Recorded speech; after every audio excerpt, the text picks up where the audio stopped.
A 1,600-mile train journey was the president's last great contribution to the cause of unity. In the early morning of April 21, 1865, the soggy streets of downtown Baltimore were packed with swarms of people. By 8 o'clock, the roads surrounding the Camden station were impassable. Work stopped. Schools closed. Stores emptied. And, the people, waiting patiently for a train, wept. The train that chugged into the station at 10 o'clock contained the remains of Abraham Lincoln. He had died 6 days prior, on April 15, less than a week after the Civil War ended at Appomattox.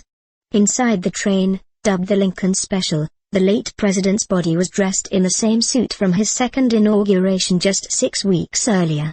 The people's outpouring of grief begged that his funeral services extend beyond Washington.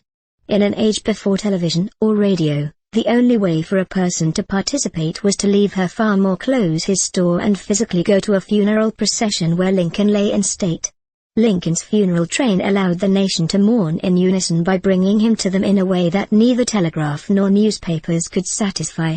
Over the course of 20 days, the train sojourned from Washington to Baltimore to Harrisburg to Philadelphia to New York to Albany to Buffalo to Cleveland to Columbus to Indianapolis to Chicago, and finally to Springfield, Ill.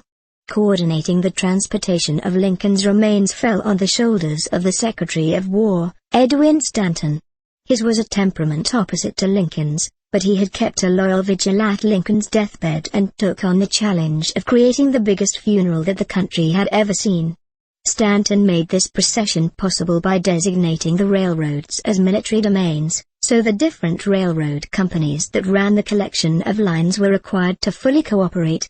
Orchestrating the 15 railroad companies involved was a mammoth undertaking.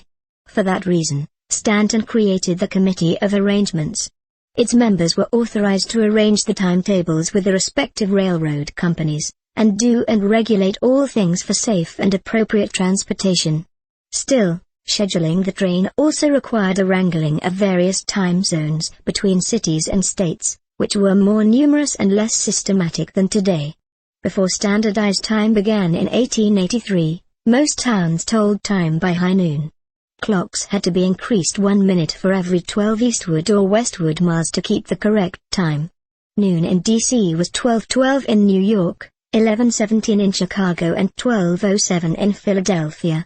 As such, the country was composed of ununified pockets, splintered by both war and local time, and this train, with its precious cargo, briefly threaded them together.